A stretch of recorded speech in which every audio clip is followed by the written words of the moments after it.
जिस दीन पर आप कायम हैं, रोका है भाई। इसने अगर आपको कुछ चीजों से रोका है तो क्यों रोका है? जैसे ये लोग कहते हैं अगर गोश्त खाता है मुसलमान तो खिंजीर का क्यों नहीं खाता? आपके यहाँ गोश्त अलाउड है, फिर खिंजीर का क्यों नहीं? यूरोप पूरा डेवलप कंट्रीज हैं, वहां पर बहुत ज्यादा तरक्की याफ्ता ममालिक हैं, वो लोग खुल करके खाते हैं, मजे लेके खाते हैं। आखिर इस्लाम में क्या है?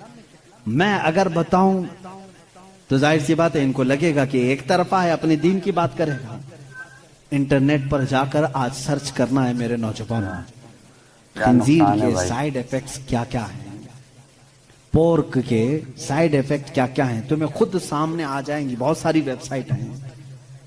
एक डॉक्टर, बड़ा डॉक्टर, ये यहाँ का नहीं वहां का नहीं, इन्हीं के तहकीकाती इदारे का एक डॉक्टर है, उसने 16 नुकसानात गिनाए हैं। कहा पिग के, खंजीर के गोश्त के अंदर जहर होता है, जहर होता है, और ऐसा कि दूसरे जानवरों में ऐसा जहर है ही नहीं। हत्ता के बाज लोगों का कहना यह है कि इसको सांप भी काटता है तो असर नहीं होता, इसका जिस्म इतना मोटा है। बाहर की चीजें ये बहुत जल्दी जज्ब कर लेता है। इसका गोश्त खाना इस्लाम ने इसलिए मना कर दिया कि ये इंसानों का भी पैखाना खाता है। हेलो दोस्त, कैसे? उम्मीद करते हैं बढ़िया होंगे, मस्त होंगे, स्वस्थ होंगे और जबरदस्त होंगे। तो ये वीडियो देख रहे हैं तो लाइक करें, शेयर करें, इस चैनल को सब्सक्राइब करें, बेल आइकन को दबाना न भूले ताकि ऐसी वीडियो आपके पास आती रहेगी। इसके अंदर गलाजत की आदत ज्यादा है, और जदीद तहकीकात में आज अमेरिका के और दीगर ममालिक के डॉक्टर्स ने यह भी कहा कि सबसे ज्यादा चर्बी इसी जानवर के अंदर होती है, और ये सबसे ज्यादा जिस्म के अंदर कोलेस्ट्रॉल बढ़ाने में मदद करता है।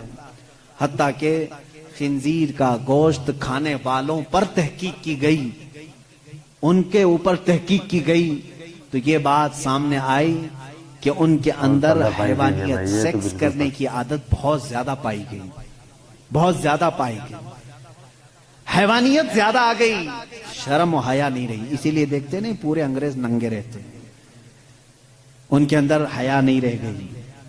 जिस्म को छुपाना वो पता नहीं अपने लिए क्या समझते हैं, छोटे हल्के हल्के कपड़े पहन के चलते हैं, औरतें भी हो मर्द भी हो, एक छोटा सा अंडरवियर पहन लिया, ऊपर कुछ लगा लिया। बल्कि मैं समझता हूं इनसे ज्यादा फैशनेबल तो भैंस है, कुछ भी नहीं पहनती बेचारी। कपड़े नहीं पहनना अगर फैशन है तो ये भैंस बहुत फैशनेबल है, बैल बहुत फैशनेबल है, कभी कुछ नहीं पहनता। ये दुनिया को जंगली निजाम में ले जाना चाहते हैं। ये खंजीर खाने के साइड इफेक्ट हैं, बैड इफेक्ट हैं, जो जिस्म के ऊपर मुरतब होते हैं। 16 नुकसानात हैं, वो मैं गिना नहीं पाऊंगा, मैंने आज ही मुताला किया। दूसरी चीज शराब के मुतालिक कि इसमें तो मजा है, क्यों मना किया इस्लाम ने?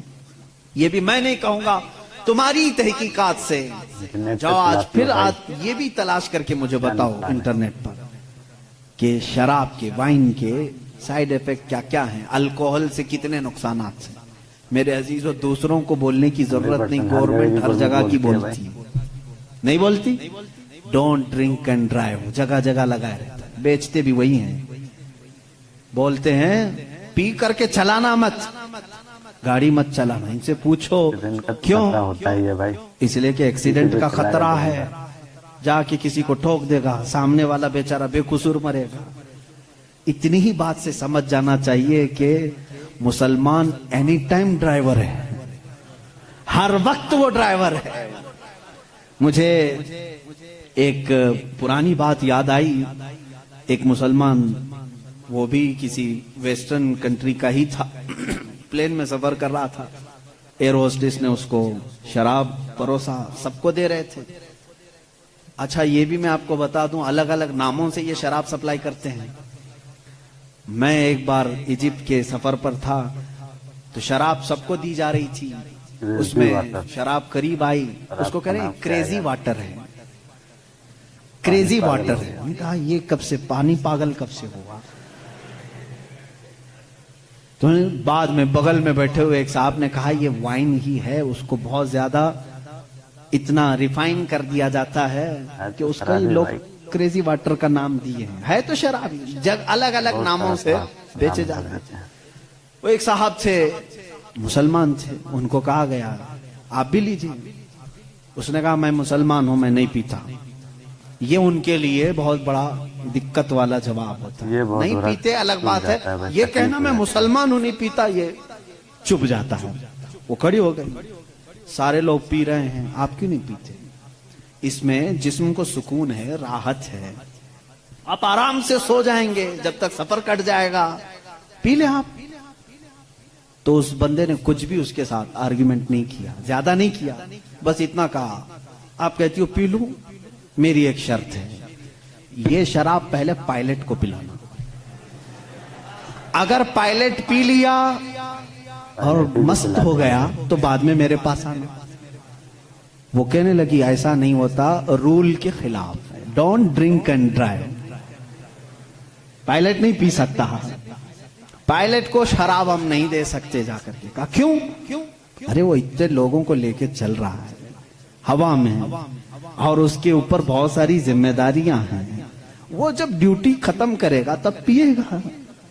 उसने कहा, उस मुसलमान ने, हू बहु इस्लाम भी यही कहता है, ऐ मुसलमान तेरे कंधों पर पूरे इस्लाम की जिम्मेदारी है। तू जब चल रहा है तो तेरे पीछे पूरी एक नस्ल है, कहीं तेरा कदम डगमगा गया तो पूरी नस्लें डगमगा जाएंगी। तुम ड्राइवर हो, तुम नशे में नहीं चल सकते हैं, इसलिए इस्लाम ने मना किया। कहा वो पीता है पायलट ड्यूटी होने के बाद। उस मुस्लिम ने कहा मेरे रब ने भी कहा है आजा जन्नत में शराबन तहूरा पिलाऊंगा। जब यहां की ड्यूटी खत्म होगी मैं भी जाऊंगा, पीऊंगा। वो शराबन तहूरा है जो जन्नत में दी जाएगी। ऐ मेरे अजीजों, जिन्होंने दुनिया में अपने जिस्मों को अल्कोहल से खराब कर दिया, उनके लिए जन्नत का मशरूब नहीं, उनके लिए जन्नत की शराबन तहूरा नहीं। अपने मुंह को जिन्होंने यहां महफूज रखा है, उनके लिए अल्लाह का वादा है, उन्हें वो शराब तहूर पिलाई जाएगी जिसको आज तक किसी जुबान ने चखा भी नहीं। इंशाअल्लाह अज़ीज़ हम सब के लिए तैयार है। अब यहां पर मैं जो बात कह रहा था, इस्लाम ने शराब से इसलिए मना किया है कि शराब के नुकसानात गिनाएं। है मेरे अजीजों, इनको खुद को मालूम है, ये मना करते हैं शराब पीने के लिए, ड्राइवर्स को मना किया गया है, बहुत सारे लोगों को मना करते हैं, डॉक्टर्स मना करते हैं, लीवर खराब हो जाएंगे, किडनी खराब हो जाएंगे। इतने खराब होने वाली चीज को बेचते क्यों हैं? लाइसेंस आप ही देते हो, आप ही धंधा चलाते हो। इस्लाम जो है इसकी और तुम्हारे दरमियान फर्क यह है, तुम भी मना कर रहे हो, तकरीबन पूरी दुनिया मना करती है शराब से बचो। तुम्हारे और इस्लाम में फर्क यह है, इस्लाम कहता भी है करता भी है, और तुम सिर्फ बोलते हो, अंदर से सप्लाई करते हो। इस्लाम ने अगर कह दिया शराब मना है तो मेरे आका ने फरमाया उसका प्याला रखना भी जायज नहीं। ये नहीं कि सबको शराब पीने के लिए मना कर दिया और भट्टा खोल करके रखे हैं, ऐसा नहीं है। इस्लाम जड़ पर उंगली रखता है। अगर शराब मना है तो शराब बनाने वाले आले भी तोड़ दो। हुजूर सल्लल्लाहु ताला अलैहि वसल्लम ने जिस दिन ऐलान किया था, मदीने में सारे लोगों ने वो मटके भी तोड़ दिए थे। उनसे पूछो, शराब फेंक देते, बाद में धो के पानी भर लेते, क्यों नहीं भरा? जिन प्यालों में शराब पी जाती थी उसको तक तोड़ दिया साहबा ने। जब शराब हराम हुई, पूछा गया, ये तोड़ने का फलसफा समझ में नहीं आया, धो के रख लेना चाहिए था, दूसरे काम में यूज होता। कहा ना, इस्लाम की हिकमत यह है कि बाद में कभी इसको देख करके याद भी ना आए कि इसमें हम पीते थे, याद भी ना आए, इसको तोड़ दो जिसमें शराब रखी जाती थी। इस्लाम वहां तक की पाबंदी लगा चुका है मेरे अजीजों। बहुत सारी खुसूसियात हैं, जिस दीन पर आप कायम हो यही कामिल दीन है, यही अकमल दीन है। इसमें नक्स और ऐब की एक भी गुंजाइश